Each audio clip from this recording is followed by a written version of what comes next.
여기 우주 한 곳, 거대한 방출구에서 나오는 모든 에너지에서 창성에 도움이 될 만한 힘을 모아 우주광선으로 응축, 엑셀림 세계와 머나먼 후대에 세워진 신세계인 프리셔스 세계로 전파된 매우 강력하고도 미지적인 힘이 있습니다. 모든 에너지는 대우주에 존재하는 삼키는 힘이 모든 존재를 집어삼킨 뒤 혼돈의 바다에서 재배열을 거듭하여 나름의 질서가 잡힌 것들이 방출구로 내보내진 결과물이라고 하는데, 어지럽게 뒤섞인 그 결과물에는 창조의 힘과 파멸의 힘 모든 것이 들어있다고 합니다.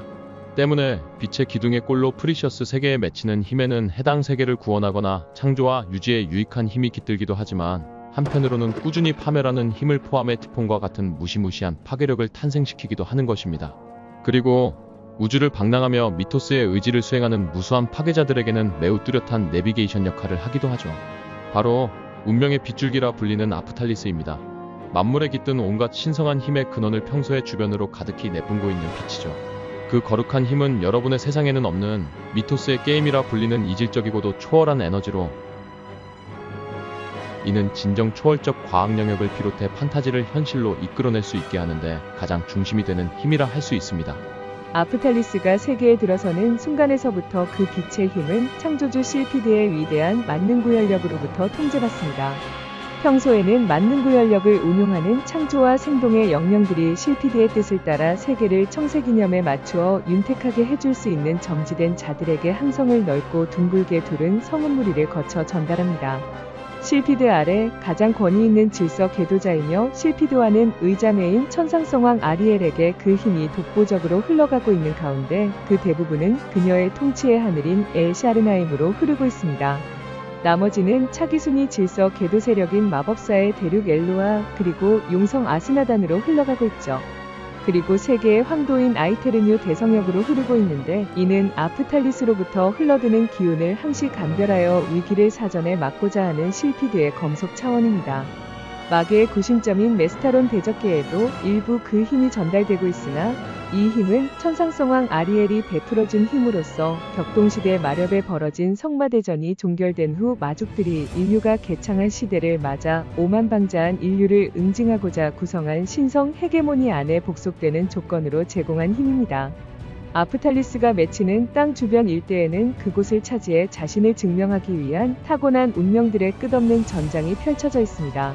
그들은 자신들이 지닌 압도적인 역량으로 영웅이라 불릴 만큼 활약하여 그곳에 이르렀으며, 그곳에 이르기까지 헤아릴 수 없이 많은 경쟁자들을 힘으로, 양으로, 꾀로 물리쳐오며 그 마지막으로 아프탈리스로부터 선택받기 위해 남은 경쟁자들과 치열한 최후의 결전을 벌이고 있습니다. 아무것도 남아있지 않을 때까지, 절멸할 때까지 싸우는 치열한 전장이기에 이 전장은 그라운드 제로라 불립니다. 존재를 휩쓸어버린 힘의 주체인 기공과 마력의 잔흔이 가득한 황무지이며, 그러한 잔흔이 사라지지 않고 대기와 작용하여 매우 불규칙적으로 폭풍을 일으켜 광활한 심포닉 그랜저 영토 전역에 그 이름다운 위상을 드리우고 있습니다. 아프탈리스의 선택을 앞둔 경쟁자들 중에서 단넷만이 일정한 시간의 빗줄기로 나아갈 수 있는 힘을 부여받습니다. 이들을 영웅들 중에 영웅, 빛의 사성웅이라 불리며 엄청난 힘을 그 이름으로 증명하고 또한 드높은 영예를 만방에 떨치고 있습니다. 경쟁자를 물리치고 또 물리치며 정점에 이른 자들, 빛의 사성웅은 빗줄기에 맺힌 만능구현 성력에 마침내 자신의 이념과 이상을 주입할 수가 있습니다. 만유를 실현하는 살아있는 의지인 창조와 생동의 영령이 그 성력을 운용하며 빗줄기에 다다른 자가 지닌 이념과 운명의 힘이 창생령의 그러한 힘과 조화를 이룬다며 마침내 그의 이념과 이상이 담겨있는 세계관이 그대로 실현되어 보일 수가 있죠. 쉽게 말해 소원이 이루어진다는 것으로, 역사적으로 그런 현상이 제법 있었기에 세간에서는 아프탈리스를 품은 그곳 거룩한 성원을 소망의 정점으로 부르고 있습니다. 한편으로는 소원을 이루어줄 수 있는 그곳이 대부분 생명들의 생애 궁극적인 목표점이기 때문에 그렇게 부르기도 합니다. 물론 그러한 소원은 개연적인 흐름을 준수합니다. 행성을 한 방에 파괴해버릴 힘을 달라는 말도 되지 않는 소망을 주입해 선택을 받는다면, 여러분은 산 하나쯤은 우습게 무너뜨릴 힘 정도는 얻을 수 있을 것입니다.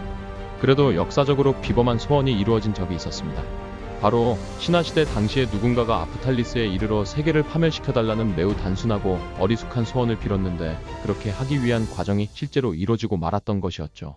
그 소원은 그 누군가가 휘황한 빛을 맞아 만능 구현 성력을 향해 대우주 미토스와 소통할 수 있는 길을 열어달라며 먼저 자신의 이념과 이상을 주입하였는데, 만능 구현 성력이 응답해 내보낸 하찮은 미물의 그러한 의지가 끝없이 흐르며 마침내 광활한 미토스의 무대에 커다란 메아리와 같은 작용을 일으켰고, 그 의지를 받아들인 미토스가 내비친 뜻과 조화를 이루었다는 가설이 가장 유력합니다. 설명이 되지 않는 초자연적인 현상으로 엮인 과정이지만, 결과적으로 미토스에서는 화성테라는 떠돌이 괴물행성을 프리셔스로 향하도록 하였고, 이 괴물행성은 불가사의한 법칙 속에서 프리셔스 게이 외역에 범접하게 된 것이었습니다. 만능 구현 성력은 이처럼 대우주의 헤아릴 수 없는 힘과도 연결해줄 수 있는 매개의 힘을 지닌 것으로 한 미물의 소원에 무한한 가치가 잠재되었다는 것을 증명합니다. 다만 아프탈리스에서 소원을 이루기 위해 따라야 하는 조건이 있습니다. 반드시 반발력과 함께한다는 혼돈의 질서를 따라야 한다는 것이죠. 막강한 힘을 원하여 그 힘이 주어진다면 그만큼 매우 가혹한 운명이 함께할 것입니다. 외롭고 쓸쓸할 것이며 번민이 깊고 마치 자석처럼 시기 질투를 끌어당겨 늘 파멸과 몰락의 위협 속에서 시달릴 것입니다. 힘을 사용한 만큼 고통스러운 어떠한 상태에 잠식되는 것이 일반적입니다. 분명한 것은 자신이 원하는 경험을 한 만큼 한편으로는 자신이 원하지 않는 어떠한 경험을 하게 될 것입니다. 예컨대 파괴에는 새로운 창조가 반발할 것이며 새로운 창조에는 파괴가 반발할 것입니다. 여담으로 만능 구현의 성력을 엄청나게 끌어다 쓴 거대한 대륙국가인 금명중국은 뜻한 바를 모두 이루는 황금의 번영을 이루었습니다. 하지만 그만큼 혼돈의 질서가 작용하여 티폰 아포칼립스라는 절체절명의 반발력이 일어나 그 나라를 멸하고 시대의 역사를 통째로 바꿔버렸죠. 아프탈리스를 품은 성원의 주변으로는 아프탈리스의 원지를 비틀거나 그곳을 파괴하는 행동을 막기 위한 4개체의 수호자들도 있습니다. 그들은 헛된 소원을 막는 자로 불리며 창세기 정원의 외역에서 봉사하는 실피드의 대신관들이기도 합니다. 그들은 무모한 소원을 빌어 그것을 실천할 수 있는 힘을 얻어서 세계의 위해를 가하려 하는 자들로부터 세계를 지키는 역할을 하고 있습니다. 이들은 빛의 사성웅을 견제하고 계도하며 청색이념, 아니 정확히는 자신들의 이념에 맞는 사성웅을 밀어주거나 맞지 않는 사성웅을 겨냥하여 요격합니다. 심판이 엘리마리온, 대우주 미토스의 직접적인 의지가 깃든 강력한 생동 에너지입니다. 불규칙적이고 불분명한 쾌체로 프리셔스 세계를 지배하는 실피드조차 그 힘을 통제할 수 없고, 그 힘이 어떻게 얼마만큼의 방대한 힘을 갖고서 출현하는지 가늠할 수도 없죠. 완벽한 혼돈의 쾌체라는 사실만으로 그 강함은 단연 정점에 이르러 있습니다. 엘리마리온은 그 힘이 완전한 단일체로 출력될 수 있지만, 한편으로는 힘을 나누어 분체를 탄생시키거나 누군가에게 일시적으로 부여하는 등으로 복잡하게 개입할 수도 있어 세계의 질서를 관리하는 주체로서는 굉장히 골치 아픈 일이죠. 다만 이 힘은 반드시 아프탈리스 빗줄기를 통해 출현하며, 힘이 출현하는 징조가 반드시 사전에 찬란하게 나타난다는 특징이 있습니다. 엘리마리온은 누군가의 소망의 매개가 되어 등장한다지만 일반적인 소망으로는 불가능합니다.